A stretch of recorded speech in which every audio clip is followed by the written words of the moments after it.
This Shabbat, so much of the teaching of the Torah reading relates to the disease which is commonly translated as leprosy. But nothing could be further from the truth. It's not a physical illness, which would normally be taken to a doctor to evaluate the illness and to prescribe the medication.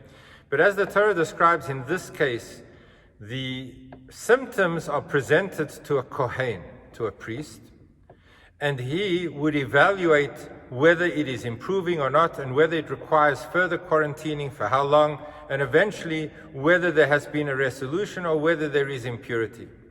Because the disease is a miraculous manifestation on the outside, on the skin of a human body, or on the clothing that people were wearing, or even on the walls of that person's home, that indicated that we need to rectify something spiritually.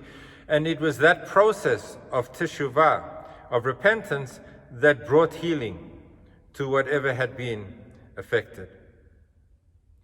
And we are told that the method of going into isolation, into quarantine, was a requirement because the particular malady that we're relating to is lashon hara, talking negatively about another human being, gossip, slander, undermining somebody else.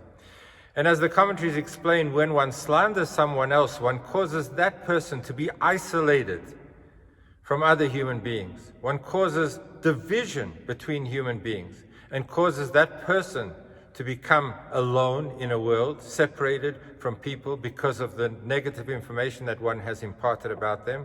And therefore the process of healing and teshuvah and repentance requires the individual who has perpetrated this sin of slander to go into isolation, to feel and to sense and to understand what it means to be alone, and thereby come to the decision to never cause harm to another human being through slander again. Now, hidden between all of these details relating to this spiritual type leprosy, there is a midrash that describes that when it affected the walls of one's home, the midrash describes that they would at times have to dismantle the wall. They would actually have to take down a wall that had been so affected and rebuild it. And the midrash says that something remarkable happened. They took down their homes, the walls, and they discovered that the previous residents had hidden within the walls of the home great treasures and wealth, which were only discovered by virtue of them needing to dismantle these walls. Meaning that they lived in a home, maybe for many years, and they didn't know that just behind the wall was this tremendous amount of wealth that was discovered strangely through the process of destruction, which came about through a sin and a negative element and the method of repairing it. What does all this symbolize, and how can we relate to it today? Sometimes we go through mistakes, failures. Sometimes we need to respond to those failures by dismantling some of the structures of our life. What the hidden message of this midrash is to tell us that always we are not talking about retribution from God and punishment in the sense of God avenging and taking his own back because we've made a mistake. There is opportunity.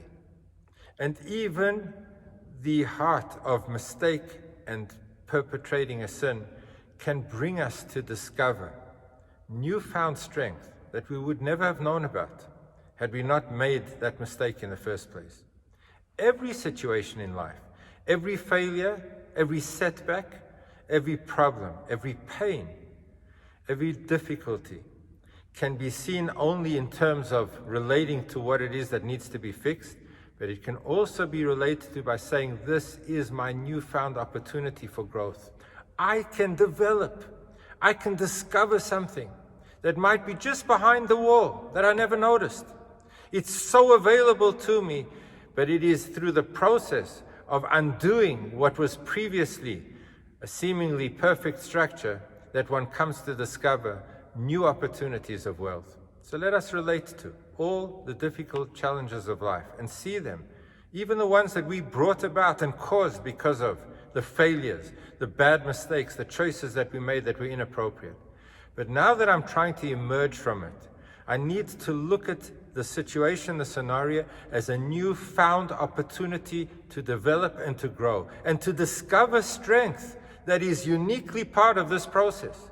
It is sometimes when we are fallen and we are going through a process of difficulty that particularly then we can discover elements of our own strengths, our own personalities, our own abilities that might have been dormant and might never have been spoken about or known about had we not been through the problem in the first place.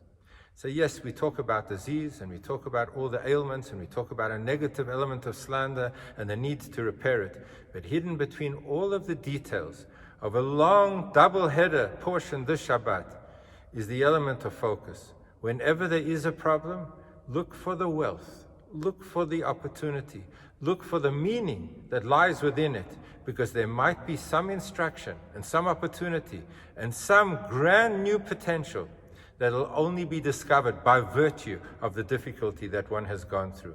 May we always find the treasures and the wealth even amongst the broken, difficult moments of our life.